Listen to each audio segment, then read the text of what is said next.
Welcome to the Ask Coach Mac podcast, where coaches from around the world get their strength and conditioning questions answered. What's up, guys? Ron McKeefery here, and welcome to episode number 36 of Ask Coach Mac. Thank you so much for joining me today. We have a great question from Colin, but before we get to that, we want to thank today's sponsor, Iron Grip. If you're in the market for plates or dumbbells, these are my go-to guys. I've put Iron Grip plates and dumbbells in 3 facilities, including my own garage where my family and I work out. I've had nothing but positive experiences with them and love the fact that they're manufactured in the U.S. For more information, go to www.irongrip.com, follow them on Twitter, or call Chris DeSanto at 509-230-3124. All right, here's today's question from Colin. Hey, Coach. My name's Colin with Stuba. My question to you is, as a young coach, just starting out in this profession, how do you get guys to buy into what you're saying and trust what you're saying? Colin, thanks for your question. And actually, this is something that's pretty dear to my heart, I guess. I started off as a head strength coach at 23, actually 22 if you count NFL Europe, and it was one of those things that was really, I was real self-conscious about, really wanted to make sure that I maintained that coach-athlete relationship, wanted to maintain authority, despite being very similar in age, sometimes even in NFL Europe, I had guys that were older than me. And so, it was something that I understand completely where you're coming from. The first thing I would tell you is that you need to, from the get-go, from whenever you walk into the weight room for the first time as a coach, you need to walk in acting like the position that you want to become. I knew from day one that I wanted to be a head strength coach. And so I wanted to carry myself in a way that made it more believable. And I think sometimes, when you're not the head strength coach, when you're not the assistant, when you're a GA or an intern, it's easy to still kind of act like a college student or, joke around or just lay around or whatever.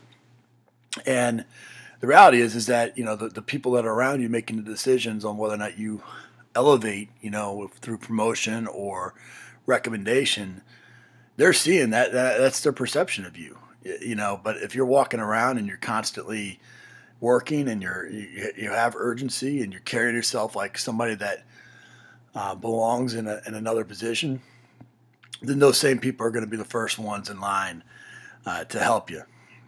The second thing I would tell you is that you have to fake it till you make it. When I was working for the Kansas City Royals, basically I was thrown to the fire. I showed up, day one without even the head strength coach there, being responsible for leading a bunch of multimillionaires. We had Johnny Damon, we had Carlos Beltran, we had Jermaine Dye, Mike Sweeney. We had a bunch of guys, future. Well, they were making millions at that time even, but a lot of guys that were going to be, multimillionaires that are staring back from me on the other side of the line. And if I didn't act like I knew what I was doing, they would have eaten me alive. And so you have to have a certain amount of confidence, and you need to be able to just have some passion and and carry yourself in a certain way, and it's just like anything. If you dogs sense fear, right? If same thing. If you show that you're anxious or things like that, then the players they're gonna eat you alive. So go out there with confidence. If you make mistakes, own the mistake.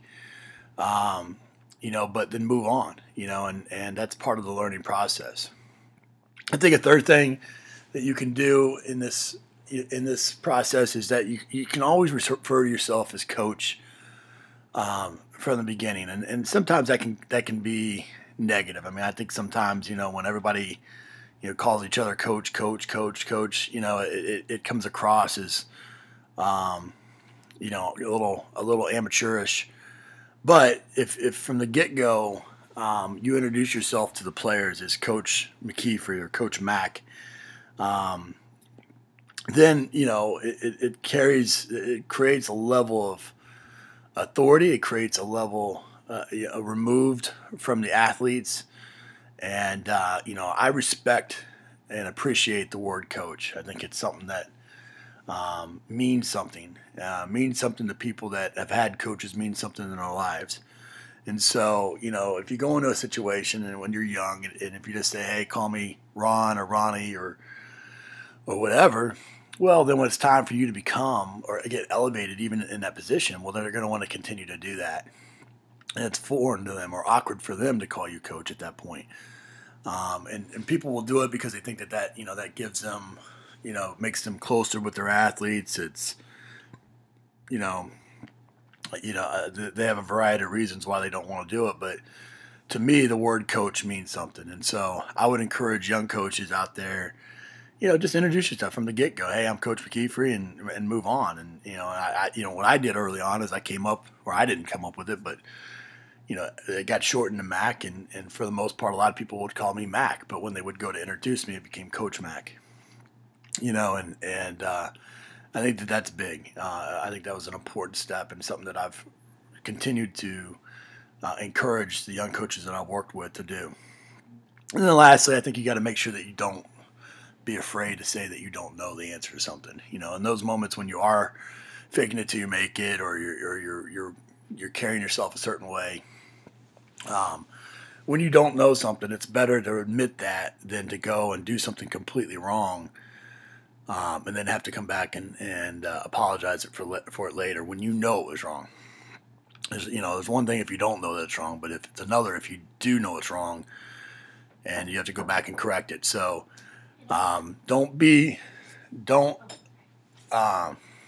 afraid to say that you don't know. And so, just to recap, act like the position you want to be from the beginning. Fake it till you make it. Make sure your players call your coach, and then don't be afraid to say you don't know. So, Colin, I hope that answers your question. Would love to hear what everyone else thinks. Use the hashtag AskCoachMac36 to continue the discussion over on Twitter. Colin, thanks for your question. I want to encourage everyone else that if you have a question that you would like to potentially be featured on the show, head over to AskCoachMac.com. There you can ask your question by hitting the record button at the bottom of the page. Thanks so much, guys, for listening. I appreciate you. And here's a quote to finish the day by an anonymous author. Age doesn't matter unless you are cheese or wine. Take care, guys, and I'll see you in the next episode of Ask Coach Mac. Bye for now.